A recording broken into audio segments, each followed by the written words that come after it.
청취자 여러분들의 건강을 지켜드립니다. 슬기로운 건강생활, 오늘도 이만희 수원 보성한의원 원장 스튜디오에 나와 있습니다. 안녕하세요, 원장님. 네, 안녕하십니까. 네, 오늘은 예고해드린 대로 코로나에 대한 이야기를 좀 집중적으로 네. 3부와 4부에 걸쳐서 이야기 나눠볼 텐데요. 우리 청취자 여러분들께서도 코로나 관련해서 궁금증 있으시면 우물정 9070으로 증상이나 후유증 혹시 뭐든 궁금한 점 있으시면 우리 이만희 원장께서 한방에 기초한 지식을 마구마구 풀어드릴 겁니다. 그리고 보내주신 분들 중에 선정해서 선물도 지금 드릴 예정입니다. 숙취해소제입니다. 근데 이 숙취해소제가요, 여러분 그 마트에서나 편의점에서 파는 숙취해소제하고는 좀 다릅니다. 한방에서 제조한 숙취해소제니까 궁금증 있으시면 자유롭게 문자 보내주세요. 우물정 9070입니다. 자, 원장님, 네. 이제 이야기를 나눠봐야겠죠? 네. 저희가 제가 약간 선물 때문에 조금 업돼서 말씀을 드리긴 했습니다만 지금 사실 코로나 확산세는 여전히 우려스러운 상황입니다. 그렇습니다. 먼저 우리가 좀 짚고 넘어가야 될 게 지금 확진자 수가 워낙 많다 보니까 제 주변에서도 지금 확진자가 계속 나오고 있더라고요. 그럼요. 그래서 정말 통계치로도 지금 10명 중에 1명은 지금 확진이 받았다는 이게 그렇습니다. 그런 통계가 있던데, 일단 감염 경로에 대해서 좀 짚어봤으면 좋겠어요. 어떻게 하다 걸리는지. 감염 경로가 대두되는 이유는 기존에 알던 코로나는 접촉이었잖아요. 그렇죠. 문고리를 잡았다든지 악수를 했다든지 또는 이제 직접 본인한테 옮더라도 그 손으로 얼굴을 만졌다든지 또는 이제 비말 재채기를 한다든지 그랬을 때 재채기 영상이 한번 배치하면 1.2m까지 퍼지잖아요. 그래서 2m 정도의 거리를 둬라. 그래서 사람이 밀집되어 있는데 가지 말라 이랬었죠. 그렇죠. 테이블도 건너 앉고 이런 것은 이제 그 비말에 대한 직접 감염, 그러니까 에어로졸에 의한 감염을 이제 주로 경계했던 것인데, 보고되는 사례들에 의하면 그냥 지나갔는데 감염되는 거죠.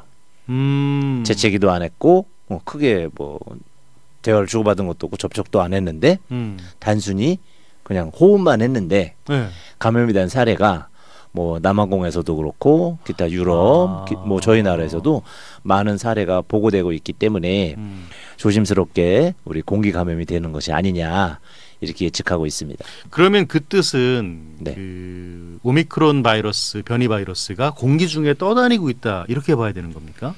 볼 수도 있는 겁니까? 그렇다고 볼 수도 있겠습니다. 기타 우리 커먼콜드 바이러스라 해서 일반 감기나 이제 인플루엔자, 독감 같은 경우에는 공기 감염이 실제 있기 때문에 주의를 많이 하는데, 이번 오미크론도 이제 바이러스의 모양 자체가 공기에 잘 뜰 수 있는 상태 아니겠느냐, 이런 얘기도 많이 하고 있습니다. 그래요. 네.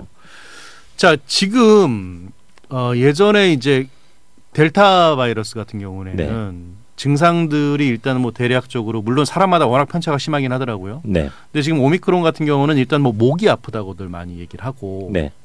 근데 그럼에도 불구하고 또 증상들이 다양한 것 같아요. 그렇습니다. 보통 어떤 증상들이 구체적으로 나타나나요? 과거의 코로나와는 달리 심부기관, 그러니까 폐 쪽으로는 잘 안 들어간다는 다행스러운 보고가 있습니다. 폐렴으로 그 호흡이 곤란해지고 산소 포화도가 떨어져서 문제가 많이 되고 사망에 이르는 경우가 생겼죠. 그런데 상기도에서만 일어난다는, 상기도 감염이라는 게 우리가 흔히 앓는 감기 증상이어서 콧물, 재채기, 기침, 인후염, 목 아픔이죠. 두통, 이런 증상이 가장 흔한 그 오미크론 증세이고요. 거기서 조금 이제 발전해 나간다면 그 무슨 장염이라든지 설사를 좀 보인다든지 또는 피부에 두드러기가 난다든지 그런 증세를 이제 동반하기도 합니다. 이게 어떤 증상이 가장 힘들다 이렇게 표현하기는 좀 어렵겠죠. 사람마다 워낙 다 다를 테니까. 그렇죠. 그러나 이제 공통적으로 가장 싫어하는 증상은 어떤 겁니까? 다행인 것이 목이 아픈 것이 칼칼한 정도인 경우가 많아서 인후염이 아플 때는 물도 못 삼킬 정도로 힘들거든요. 근데 그 정도는 아니더라는 거죠. 그런데 오히려 두통, 머리가 빠개질 듯이 아파요. 예. 라고 표현하는 분들이 있고요. 예. 또는 오미크론인데도 꼭 델타처럼 심한 몸살 감기 발열을 동반하는 경우도 왕왕 보고되기도 하고요. 예. 그래서 아주 다원화된 증상을 보이고 있는 것으로 보여집니다.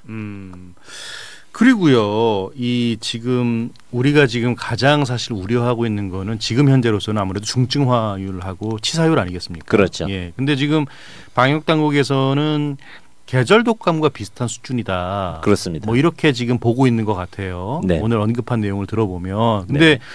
저는 그럼에도 불구하고 사실은 그러면 지금 사망자 수가 네. 지금 연일 최다치를 기록하고 나오고 있는데 네. 독감도 원래 이 정도였었나? 라는 생각을 다시 한번 하게 되더라고요. 그렇습니다. 네. 독감도 이랬었습니다. 그래요? 그러나 우리가 그럼 몰랐던 건가요? 방역 체계에 대한 국민의 관심도도 떨어졌고 예. 그것을 대중에게 알림으로써 오는 혼란에 대한 부분도 정치적으로 고려되었었기 때문에 잘 발표가 되지는 않았지만 예. 비슷한 사망률을 보이게 됩니다. 실제 어르신들이 예. 이제 천수를 다해서 돌아가셨다 하더라도 예. 막판에 독감이 오는 철에 돌아가시거나 그런 경우들이 많이 발생하기 때문에 예. 우리가 평상시에 일반 전체 사망률에 비해서 아주 미약하게 증가하다 보니까 관심이 없었던 것이죠. 아, 그래요. 네, 그렇습니다. 그러면 현재 중증화될 확률이나 치사율을 보면 독감하고 비슷하긴 한 겁니까, 그러면? 예, 비슷합니다. 뭐 기존의 델타나 이런 것들은 뭐 그 1.83% 뭐 예. 2.9% 이런 소리를 그거 좀 하는데 높긴 했었죠, 사실. 예, 그거의 한 6분의 1 정도 또 어떤 통계 보면 4분의 1 정도. 예. 그래서 뭐 0.3% 정도가 중증화율을 보이기 때문에 0.3% 정도면 이제 독감하고 비슷한 수준이 아니겠느냐. 이제 그렇게 보고 있습니다만 독감과 좀 이제 다른 분들이 잘 얘기 안 하시는 것들 중에 이게 이렇게 장기간 독감이 지속적으로 노출되는 경우는 드물죠. 아, 그건 그런 것 같아요. 그렇습니다. 네.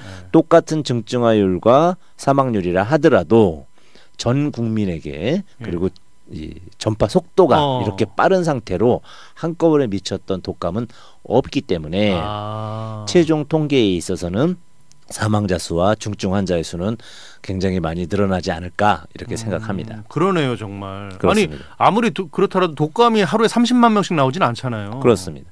보통 어느 지역에 지나가죠. 네. 독감 경보가 울려서 뭐 홍콩 독감, 뭐 ABC 뭐 이런 뭐 접종도 하고 그래서 어느 지역에 지나갔대더라 하는데 우리 근처에 못 봤는데 하는 경우들이 많아서 전염력이 떨어지는 이제 그런 특징을 보인 반면 지금 것은 그냥 지나가다 걸리니까 독감을 지나가다 걸린다면 전국에 다 퍼져 있다면 그것에 대한 사망률 때문에 너무 안이하게 마음을 놓으면 안 되는 그런 전염률이 아닌가 이렇게 걱정이 됩니다. 그러네요.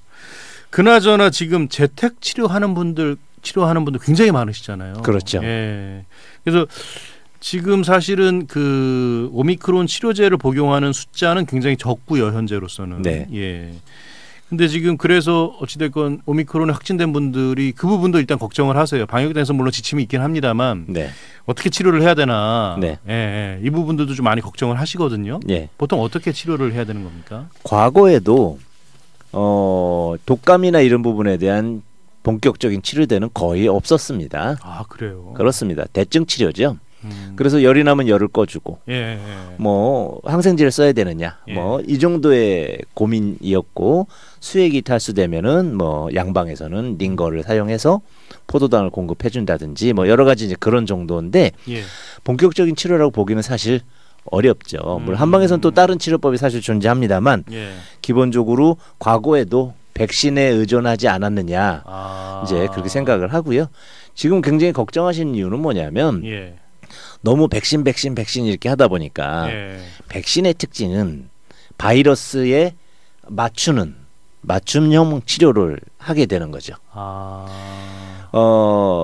감염자인 인간을 기준으로 하지 않죠. 그러면 바이러스를 그렇죠. 바이러스에 기준한 위한. 그렇죠. 바이러스의 방어를 하기 위한 그런 목적이죠. 그러나 실제 치료는 바이러스에 감염돼서 변환이 된 예. 사람마다 다르게 변환이 되죠. 예, 예. 지금도 어떤 증상이 나타나는지 살펴봤을 때 굉장히 다양했잖아요. 예, 예. 그 다양한 각 증상별로 몸에 들어오는 순간 변이를 일으키고 정착을 하는 과정에서 사람 몸에 이제 끼치는 손상이 다 다르게 됩니다. 거기에 맞춰서 하는 치료이죠. 그 치료는 뭐 감기와 다르지 않습니다만 예. 좀 이제 중증화될 수 있기 때문에 면역도 좀 보강을 하는 측면의 치료가 필요합니다. 보통 한방에서는 코로나 치료를 어떻게 이렇게 어떤 관점에서 바라보고 어떤 식으로 하게 된다면 치료를 하게 될까요? 기존에도 해오고 있었고요. 예. 실제로 이제 저희 한방에 이런 질환들 예. 치료 체계가 조금 길게 짚어본다면 예. AD 예. 그러니까 기원 후 100년경에 예. 그 장준경 선생이라는 분의 상한론이라는 책이 있습니다. 그 책에 보면은 이제 외부에서 들어온 이제 바이러스 세균들에 의해서 예. 사람이 반응하는 단계를 구분해 놨고요. 그 단계에 맞춰서 대응하는 치료약들, 투약법들이 나와 있습니다. 결국 어떤 바이러스를 대상으로 정해놓고 하는 것이 아닌 어떤 바이러스가 들어왔던 내 몸이 일으키는 반응을 분류를 해놓은 거죠. 인간의 오장육부가 딱 정해져 있지 뭐 몇천 년 사이에 오장이 하나 더 생기는 건 아니거든요. 그렇죠. 그러다 보니 사람 몸에 맞춘다면 예. 아무리 다변화된 바이러스, 변이된 바이러스가 들어온다 하더라도 막을 수 있는 것이죠. 그래서 실제 그 1차 대전 때 스페인 독감의 어떤 잔재된 인플루엔자가 홍콩 독감까지 이어져 있어서 그 형태를 가지고 있다고 하지 않습니까? 근데 그 홍콩 독감이 한국에 들어와서 이제 걸렸을 때도 한약을 통해서 또 중국에서도 중의학이 이제 한약이거든요. 중의학을 통해서 독감을 다 치료했습니다. 뭐 잘 치료했고 그것도 똑같이 반응하는 사람의 증상에 의해서 정리가 돼 있었기 때문에 그것이 인플루엔자든 뭐 무슨 형이든 인플루엔자 뭐 N형이든 뭐 이런 것 상관없이 증상에 맞춰 했고 마찬가지로 지금도 오미크론 후 또는 과거 델타 후 후유증을 남기신 분들이 오셔서 한약 처방을 받았을 때 아주 높은 치료율을 또는 재발 발생률이 떨어지는 그런 효과를 보시고 계십니다. 그렇군요. 자, 아이고 3부 시간이 벌써 다 돼가네요. 예, 뭐 얘기 나누다 보니까 네. 요것만 하나 간단하게 짚고 넘어갔으면 좋겠습니다. 네. 아까 재택치료 우리 많이 한다는 얘기 해드렸는데 재택치료할 때 이건 좀 조심해야 된다. 네. 이런 부분.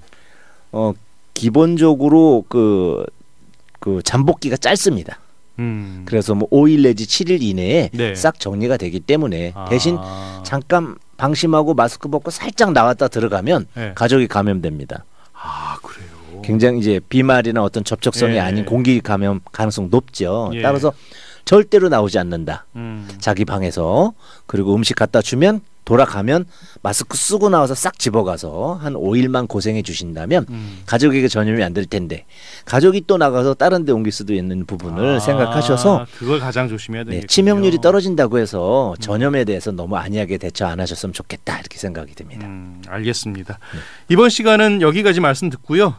이 슬기로운 건강생활은 4부에서도 이어집니다. 4부에서는 여러분들이 궁금해하는 코로나 관련 내용 좀 더 자세히 풀어보겠습니다. 자, 저는 4부에서 뵙겠습니다.